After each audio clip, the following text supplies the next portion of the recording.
The Golden State Valkyries spent 40 minutes hacking, grabbing, and scratching Caitlin Clark so badly that her arms looked like she'd been dragged through barbed wire, and Sophie Cunningham went live after the game just to show off the marks on her own face. But the Valkyries forgot one thing when they drew up that game plan: player. Someone who doesn't flinch, doesn't back down, and has already won a championship doing the dirty work nobody else wants to do. Her name is Myisha Hines-Allen.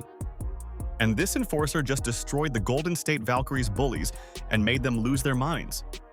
Do you think Caitlin will win MVP this season? Comment down below. Now, take a look at this here altercation where Caitlin Clark hit a logo bomb. I mean, absolutely hit a logo bomb all over. And then she's talking that talking cash, S-H-I-T. And you're going to see look at Myisha Hines-Allen running to get in front of her.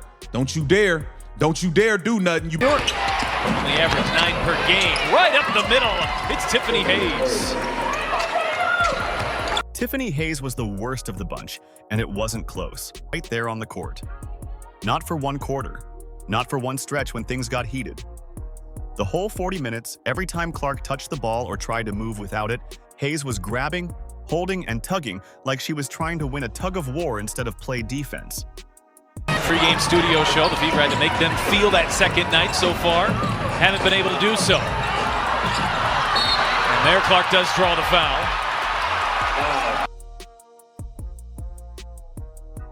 By halftime, Clark's arms had visible scratches and marks all over them from the constant contact, and she wasn't the only Fever player absorbing that kind of damage.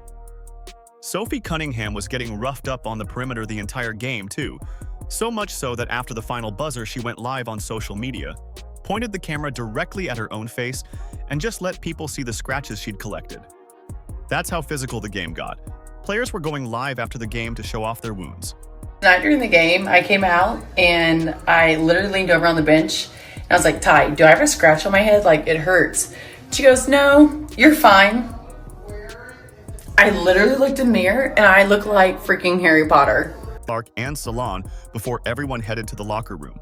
Gotta make you pay with that three. Final 5 seconds. Can Hull do it again? Not this time. And that'll take us into halftime. Well, some extracurriculars.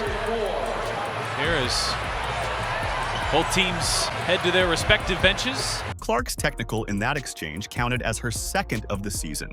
Her first coming on May 13th against the Los Angeles Sparks. Then late in the fourth quarter, she picked up a flagrant one for a hard screen on Veronica Burton, upgraded after review. Post-game, Clark didn't sugarcoat any of it. I guess I have some fines coming my way, she admitted. And a flagrant. Wow. She estimated around $1,000 in fines total, said the game was definitely really physical. Acknowledged the referees didn't catch everything she felt out there, and moved on without turning it into a longer complaint than it needed to be. After the buzzer, Hayes got caught on a hot mic, making it very clear her feelings about Clark went way beyond competitive defense. She wasn't just playing hard. She wanted Clark to know exactly how she felt, and she didn't care who heard it. That's it. She would never get to play in games. No questions? I'll ask.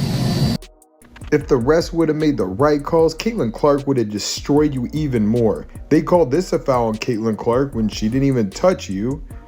She gets elbowed, and they gave Caitlin Clark a technical, sets a screen, they give her a flagrant. The scratches on Clark's arms and the marks on Cunningham's face weren't accidents from a physical game. Golden State drew that blueprint on purpose, and it held together for about a half before Indiana flipped the script entirely, starting with the player they'd spent the offseason specifically going out to find. So talking about not calling stuff, how about if they actually called what they're supposed to, like 2 hands on her chest? But Caitlin Clark still improvised, made it happen for her team. How about this? That's a foul. They didn't call it. So if they would actually call what they're supposed to, Caitlin Clark would have torched you even more. Look at this. She gets hit on her elbow. For number 13, you could clearly see she doesn't have the follow through on her shot because she was hit. She's hit again. Indiana didn't stumble into Myisha Hines-Allen. The front office went looking for exactly what she is, and they found her before the Valkyries game proved just how badly the Fever needed her. Let's talk about what Hines-Allen actually brings to this roster. She won a championship with the Washington Mystics in 2019, earned all WNBA recognition, and built her whole reputation doing the work most forwards quietly avoid. She posts up in traffic, bangs on the boards every possession, sets screens that actually hurt, and when someone takes a run at her team's best player, she doesn't check the bench to see if the coach is watching. She just goes. That's not a role you teach a player in training camp. Either they have that wiring or they don't, and Hines-Allen has had it her entire career. You see Myisha Hines-Allen sprint into the frame. She sprinted into the frame here. Hold on, what y'all want to do? What y'all want to do? The Fever's issue going into this offseason wasn't talent at the top. And Kelsey Mitchell was a proven scorer who could take over a game on any given night. The problem was that Clark kept getting targeted, game after game, and nobody in Indiana's front court could change what that cost the opposing team. Teams figured out that going after Clark physically was a free strategy because there were no real consequences for it. Hines-Allen was the direct answer to that specific problem, not a general roster upgrade, a fix for one exact thing.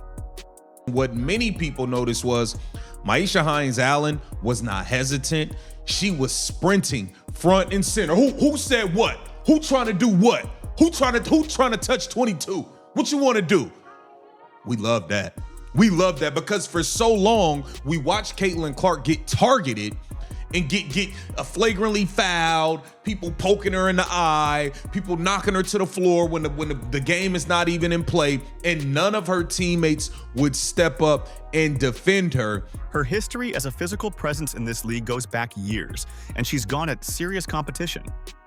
At one point, she and Sophie Cunningham had their own heated exchange on the court, which is genuinely funny now that they're teammates. But it also tells you everything you need to know about the kind of player Hines-Allen is. She doesn't carry a list of opponents she'll back down from. She goes at everyone, full stop. Sophie Cunningham tried to fight Myisha Hines-Allen. She tried to fight Myisha Hines-Allen. You do not, there are not that many people. You can see everyone else is trying to get as far away from this situation as possible. Everyone else. So she hits a three. Myisha Hines-Allen fouls her and then tries to step over. And then Sophie Cunningham grabs her leg. Nobody's going near Myisha Hines-Allen, but no, Sophie Cunningham will start the fight. The refs are trying to break it up. None of the Mercury players are going to go near Myisha Hines-Allen. They're scared. She's scared of bejesus out of them. Myisha Hines-Allen is one of the toughest players in this league. Sophie Cunningham going head to head straight with her. The Indiana Fever built this roster around freeing Clark up to run the offense without spending half her mental energy managing threats. Hines-Allen fits that because her presence pulls physical attention toward the front court and away from the paint, which opens up better angles for Boston in the post and gives... She's willing to do her part and protect the GOAT. That's part of the reason why we love Sophie Cunningham, and that's just a fact. Now, there was a few mix-ups here, right? And you're going to see Myisha Hines-Allen with no hesitation. I mean, with no hesitation, come and get in between and say, hey, you got to go through me to get through her. What you want to do, punk? Against Golden State, things turned ugly fast. When Salon threw that elbow at Clark right before halftime and the sideline started moving, Hines-Allen didn't hesitate. She sprinted directly to Clark, planted herself between Clark and Salon, and made it obvious that anyone who wanted to get to Clark was going to have to deal with her first. Later in the game, after the exchange with Tiffany Hayes heated up again, Hines-Allen was right back in that same spot. Even before the third quarter, Clark had already done something absurd. In the first quarter alone, the second quarter got harder. Golden State's physicality started grinding on Clark's rhythm. The Valkyries crept back into it, and halftime arrived with the Salon elbow incident still fresh and both benches still hot.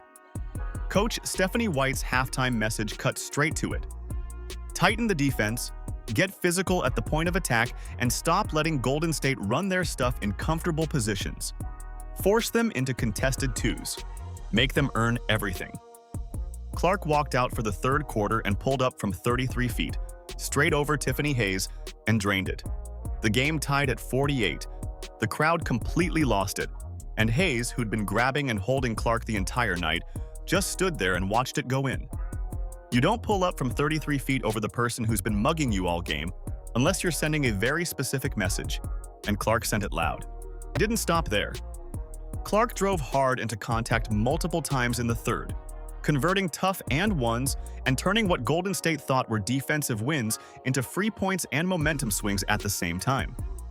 Her passing in that stretch was just as damaging as her shooting, finding cutters before the defense could rotate, hitting Boston in the post when the paint opened up, and keeping Indiana's offense flowing at a pace Golden State couldn't match no matter what they tried. Handoff, Boston backing her way inside, kick out Hull, repost Boston. Boston turns, fades, fires and hits. Beautifully done. Boston back to back, the repost. In the one-on-one, feels the D. Mitchell on the attack, gets to the rim but couldn't finish. Tip out Hull, Boston's open, and she hits a three! Aaliyah Boston finished with 20 points and 16 rebounds. And that interior presence is what kept giving Clark space to operate from the perimeter. Kelsey Mitchell dropped 19 points. And when three players are doing that kind of damage on the same night, the defense faces impossible choices on every single possession. Raven Johnson and Lexi Hull hit shots in the second half that kept Golden State from ever getting close enough to make the final minutes feel nervous.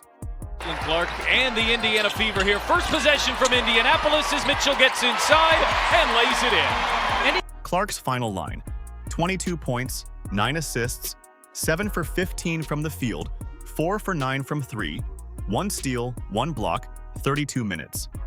She also picked up a technical and collected a flagrant one, so this wasn't a clean game for her by any measure. She nearly had her third straight 20-point, 10-assist game despite all of it. Post-game, she told reporters the officiating felt inconsistent, that some of what Golden State ran on her should have drawn whistles earlier, and she said it plainly without turning it into a speech. Indiana won 90-82. The win over Golden State wasn't just Indiana picking another W. It was the first real look at what this roster does when someone tries to bully their way through it. And the answer was, it doesn't work anymore. You want to talk to her, you got to talk to me. This is what we needed on this team. Somebody that's willing to be front and center, and that's with all the smoke. That's with all the smoke, okay? Just like Sophie Cunningham was right here. Oh, you want to? Yep, sit down. Yep. This is why we love Sophie. This is why we love Sophie. Never forget, and Myisha Hines-Allen is down for the same cause. Make no mistake about it, Myisha Hines-Allen is down for it. Let's talk about what changed up front, because it's not subtle. Hines-Allen and Sophie Cunningham together on the wings and in the front court give Indiana something they flat out didn't have last season. Cunningham hit 43% from 3 during her peak stretch in 2025. So she's not just standing in the corner spacing the floor. She's a real shooting threat that defenses have to respect. And she plays defense with the kind of edge that makes life genuinely uncomfortable for whoever draws her assignment. Hines-Allen handles the post physicality and the enforcer role, and together, those two give Clark a support system that simply wasn't there before. Teams that want to target Clark now have to look past 2 forwards who will make them pay for it in different ways.